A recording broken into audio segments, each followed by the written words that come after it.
Welcome, fellow freaks, geeks, and nostalgic nerds to my channel, Slime and Slashers, where, we talk about everything from Nickelodeon slime to horror movie slashers, but plenty of stuff in between. However, today, it's one of those specific two things, nothing in between. Today, it is all about horror slashers, and specifically horror movie slashers, because this video I'll be giving you guys my top 5 underrated non-mainstream horror movie slashers, and I cannot wait to give you guys this top 5 list. So stay right where you are, because when we come back we will get into my top 5.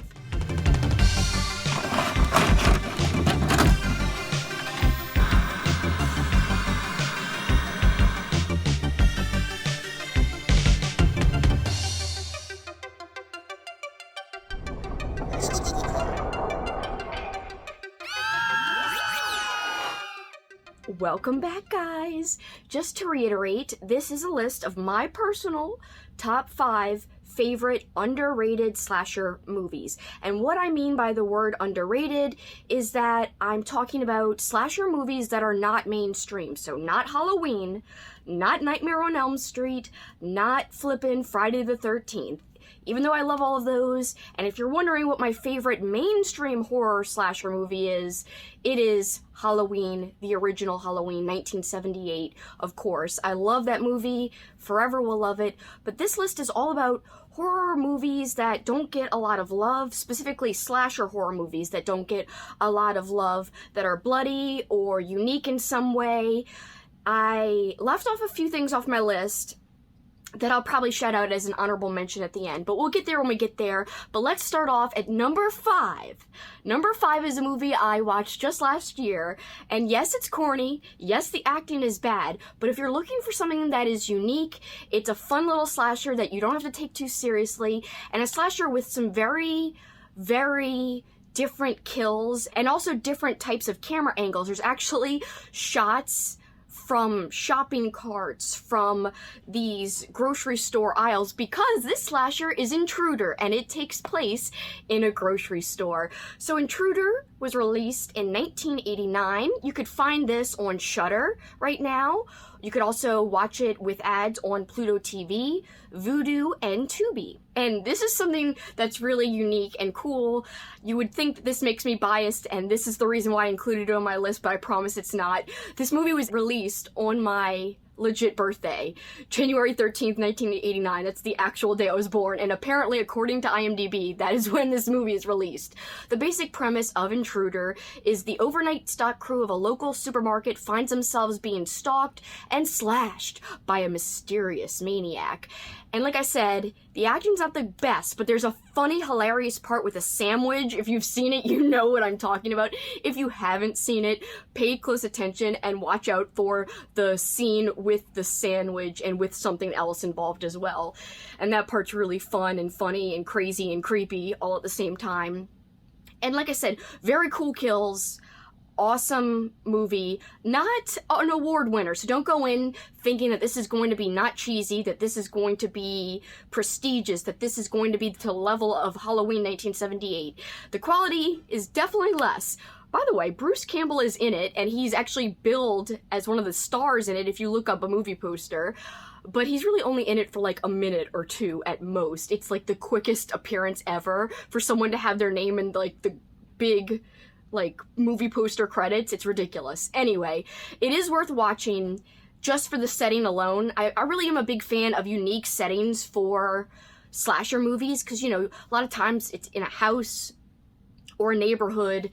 This time it's in a flippin' grocery store, and I think that's great. Number 4. Number 4 for me is a fun little slasher, Happy Birthday to Me. And this was released in 1981. Right now you could stream it with ads on Crackle, Fubo TV, and you could also rent it on Amazon if you want. I have it on Blu-ray, and I have some fond memories of when I bought it, because I actually bought it over when I was visiting in the UK. I was actually in London when I bought it. But somehow, even though I bought the Blu-ray overseas, it's, I think, region free, it's what it's called. It still works in my Blu-ray player here, so I was lucky with that. But this is a unique slasher as well. I think all the movies on my list are different. Now, if you're a hardcore horror buff, you've already probably heard of these, but I'm just gonna give you my top 5 nonetheless, and why I like them, and why they're in my top 5 underrated movies list. So I really love this one because I feel like the mystery to it is really good. The kills are over the top, awesome. So, and this is not a spoiler because it's right in the movie poster. Somebody gets shish kebabbed through their freaking face in their mouth. Freaking, how can you beat that? That deserves a place in the list alone, just because of that one scene and that one kill. But there's also a fun weightlifting scene that has a cool kill. There's a great ending, and like the crescendo to this movie is pretty wild. Now again, I think a lot of these movies that I'm going to talk about, the acting's not superb in the majority of these films. That's okay. It's still an entertaining story, it's still a good time, and it's still a slasher that doesn't get a huge amount of recognition in terms of people who are just casual horror movie watchers probably would not have heard of it. So if you're one of those types of viewers, then I would check it out because it is worth your time and it is different. Number 3, for me, personally, I love this film, Terror Train. This was released in 1980. It stars Jamie Lee Curtis and David Copperfield. Yes, David Copperfield, the magician. He actually is in the movie playing basically a version of himself. So he's playing a magician in the movie. But I love it. So here, much like Intruder, this is on my list largely because of the setting of the movie. This movie, the majority of it takes place on a moving train, and I love that. Also, if you're into watching horror movies around the time that they're actually set in, this one's set around New Year's Eve, so you could watch this around New Year's, or if you're looking for a unique slasher for Halloween, this would do the trick. Jamie Lee Curtis did this after Halloween, but I actually think her acting is a little more fine-tuned in Terror Train. However, not all the acting is good, like I've said with most of these movies so far. There is a train conductor in this movie, and for some reason, this character's insane. He's yelling at Jamie Lee Curtis's character. He's like, calm down! And he's so annoying because just leave Jamie Lee Curtis alone. She's seen her friends get picked off and killed, and she's upset, and you're freaking acting like her reaction is abnormal or she's some wild, woman. So I just thought that was kind of sexist and annoying. But it was also hilarious because the conductor's reactions were just over the top, absurd. No one would react the way he was reacting to Jamie Lee Curtis's emotions and stuff. So that part was great. And I do think that another reason I was apt to put it on my list is because the killer is wearing a Groucho Marx mask, and I'm a big Groucho Marx fan and Marx Brothers fan in general. If you guys don't know who the Marx Brothers are, they're kind of like the more sophisticated version of the Three Stooges. They don't poke each other and do as much slapstick, but they are like a comedy group. They're all brothers, and they all play music. So they had music in their movies, but lots of comedy. And Groucho is the most well-known Marx brother, but yeah, they did a whole string of movies back in the day. They're black and white, and I love them, and I've got a collection of their movies. Again, the setting of Terror Train is really what makes it stick out. There's a really wonderful scene that takes place in like a closed cage area of the train. And so the essential premise of Terror Train, we have college students that are targeted by a mass killer at a New Year's Eve party aboard a moving train, much like I already described to you guys.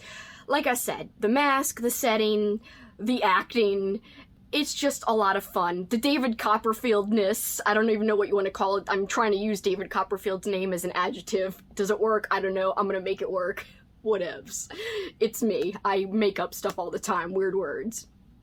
Alright, so yes, check out Terror Train if you haven't seen it. I think it's a good time. Very casual, easy to view slasher. Next up, I think this is probably the most prestigious movie on my list in terms of acting because it's got the best actor out of all of these movies. So Psycho 2 from 1983. And that stars Anthony Perkins, of course, reprising his role as Norman Bates from the first Psycho. I think this is one of the most underrated horror sequels. Don't even think about slashers. It's just one of the best sequels ever, and one of the most underrated sequels ever. I really love it, and I was very excited to see it for the first time about a year ago. My friend Nathaniel Toll, who's a big horror movie fan, and he wrote the book Pumpkin Cinema, which is all about perfect horror movies to watch around Halloween time. He was telling me how much he loves Psycho 2 and how it's basically his favorite sequel. So I actually had high expectations going into Psycho 2, and so I was not disappointed, let me just tell you. It was wonderful, it was marvelous. The essential premise of the film: after years of treatment at a mental institution for the criminally insane, serial killer Norman Bates is finally released. Deciding to move back into his long-dead mother's infamous old house, he soon finds himself tormented by her demands and begins to question his own sanity. If you've been putting off seeing this because you think there's no way it'll be anywhere close to as good as the first one, then I'd say take a chance and watch it, because I do think the story is awesome, and it's really great to see more about what happens to Norman Bates after what takes place in Psycho. Next up, my number one pick, and I'm so excited about this. Alright, dun dun dun, drum roll, which is a very weak drum roll. That's neither here nor there, but my number one pick for top underrated slasher movie is StageFright, aka Aquarius, aka Deliria. Yes, it's known by all those three names. It's got a whole bunch of different names. You can find it by Googling and searching any of those. It's from 1987. You can find it on Shudder. You could also find it for free with ads on Pluto TV, Tubi, and Vudu. This film is artistically so awesome. It was directed by, and hopefully I'm not going to butcher this, Michel Sauve. I don't know. It's Italian, but I'm not doing a good job. And the reason I'm pointing out the director is because he worked as the second unit director and assistant director on many of Dario Argento's films. If Dario Argento sounds familiar to you, it's because he's the director of movies like Opera, Suspiria, Deep Red. We're talking about peak awesome horror movies, Italian goodness. It's just wonderful stuff. And so you could see Argento's influence and style in StageFright, because the director worked so much with Argento on Argento's actual films. So this, Argento's not involved in StageFright, but there's definitely an Argento-ness. There's definitely a signature style there. And it's just wonderful. Awesome visuals. It's got a sense of surrealism to the movie, great music, and overall atmosphere, super rich and deep in their color scheme of the film. Essentially the premise: a troupe of struggling stage actors rehearsing for a small town production of a play panic after finding out they are locked in a theater with a killer wearing an owl mask. It's so, in a way, kind of like heavy metal, because there's just such random artsy fartsy type of stuff going on in this movie, but it's also a lot of fun. It's gotta be one of my favorites. It just gives me Suspiria vibes, hardcore. It's just different from any other slasher movie on my list in terms of it's super stylized. It's like you're watching a music video, but it's a slasher movie, if that makes sense. So highly recommend if you guys have not already seen it. If you have already seen it, what do you think? And also, guys, just leave your thoughts below. What's your favorite underrated slasher? Because I am by no means an expert. I will say my friend Kat and I had so many discussions of so many slasher movies last year. And speaking of other videos to check out, not only if you haven't seen my videos with Kat with us discussing slashers, then I also want to point you towards Katrina Brown. I love her YouTube channel. She's one of my favorite people and one of my favorite channels right now, and she's just such a sweetheart, and she really gets and understands the Halloween spirit, so she's a kindred spirit because of that reason, at least for me. So Katrina Brown just released an awesome slasher book recommendation video, so please go check that out. I will link it below. I also have my own slasher book recommendation video, which I will link below. And I think you can't go wrong if you're looking for slasher books by watching Katrina's suggestions or my suggestions, or both, because actually she suggested a whole bunch of things that I didn't suggest and vice versa. Quickly, before I sign off, let me tell you about my honorable mentions. I've got two honorable mentions. Alice, Sweet Alice, which is a very fun, definitely mystery-heavy slasher movie. It's more mystery oriented versus slashing oriented, but still worth viewing. But be warned, there's this really creepy character who's this really just gross looking dude who seems to be covered in cat pee, and he like is hitting on this little girl, and it's very disturbing. So be warned about that if you're gonna check out Alice Sweet Alice. I don't condone that character. He's very creepy and he's very gross, and it's hard to look at him on screen, but the movie is still entertaining, and I really loved watching it for the very first time last year. Another movie that I just watched for the first time, which is kind of an atrocity, Sleepaway Camp. I watched that last year, again, for the very first time. And it is a semi-classic, in my opinion. I think that's more of a cult classic than anything on my actual top 5 list, and that is why it didn't make my top 5 list, or it would have. I thought that was more well-known than StageFright, more well-known than Terror Train, more well-known than Intruder, and so that's why it's just an honorable mention. Otherwise, it could have been number 1, because Sleepaway Camp is awesome. It's got a great twist, and it's got insane kills.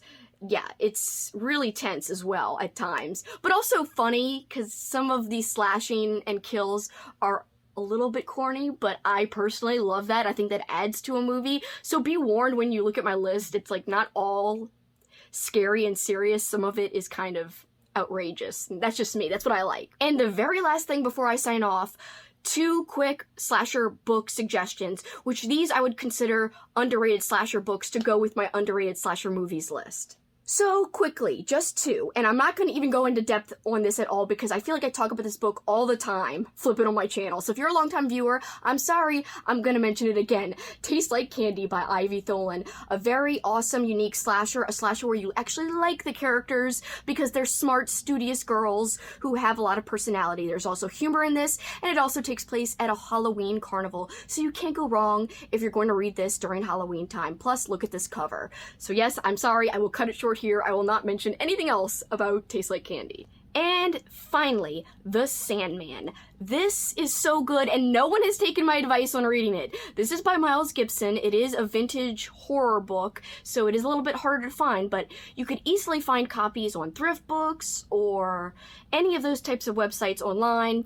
This is just such a different slasher book, and I never hear anyone ever talking about it. Luckily, someone put this on my radar by commenting this as a suggestion on one of my YouTube videos last year, and I read this last year and was blown away. This is just so different from any other slasher I've read. There's some humor. It's written like a personal diary of a killer, where our killer, who's nicknamed Mackerel, because as you can see here, he kind of looks like a fish with his mouth hanging open like that. I actually just found the paperback version when I was in Florida, and I gotta say, the suave guy here looks nothing how you imagine the character of Mackerel to look. So this is way more accurate to what the character actually looks like than this. But I still wanted to have a paperback copy because I love this book and story so much. So yeah, it's got dark humor, it's got gore, and it's just very zany and just weird. It's a weird book, but it's definitely appropriate if you enjoy slashers, especially slashers that aren't like mainstream type of slasher books, because there's really not that many slasher books out there in terms of, it's not a very long-lived horror fiction subgenre. It came after the popularity of horror slasher movies, and so yes, it's going to be authors who grew up being fans of horror slasher movies, and so then they decided to write horror slasher books. And so that's why there's not too many going too far back, but this is kind of an older one. In fact, when was this originally published? Let me see. This was originally published in 1984. So yes, this is quite old school. I mean, you know, after Halloween came out, but still old in terms of a slasher book. So I definitely recommend it. It is going to be different than what you expect. I gave this 5 stars, but the only criticism is there's a part in the beginning, like a few paragraphs that actually repeat at the end, but I guess it's for a reason because they revisit that time at the very end of the book. It's like it starts there and then it ends there again. Anyway, it didn't bother me too much, but you might notice that if you pick up the book that, you know, a couple of paragraphs repeat in the beginning and in the end. But hey, doesn't take away, still 5 stars, still highly recommended. Alright guys, that's it. That's my list. of favorite underrated slasher movies and 2 slasher book suggestions. I know I've already talked about Tastes Like Candy, but I will take the excuse to talk about The Sandman once again because, yeah, nobody's picked it up, and I want to hear what other people think about it if they do pick it up. So anyway, guys, what do you think about any of the movies on my list? If you've seen any of the ones that I've talked about today, do you like them? Why? What is your favorite, once again, slasher movie? Especially what's your favorite underrated slasher movie? Comment any of that or all of that below. You guys know I love hearing from you. It makes it so much more special for me to interact with you guys. I'm behind on answering my comments, but I promise I'll be back to it very, very soon. I am recovering from COVID. I am still positive as of today. Somehow, it's very light. The line that says I have COVID on my test is very light, but it's still there. So hopefully by tomorrow or the next day, I will be negative. Luckily, I'm able to cut out my coughs, but yes, thanks guys for bearing with me. I still want to keep up with my channel the best I can because it's important to me, and we're approaching spooky season, and it's the most wonderful time of the year for beer and for fun. The fun part doesn't rhyme, but for beer, Oktoberfest, it's literally the greatest time for beer, specifically, but also the greatest time for horror, and the greatest time for spookiness, and the greatest time for bonding with your fellow horror buds and Halloween lovers. Anyway, I'm gonna stop gushing now. For this time, guys, that is it for me. Till next time, you guys know what you can do. I say it each and every time. Keep on killing it. Bye, guys!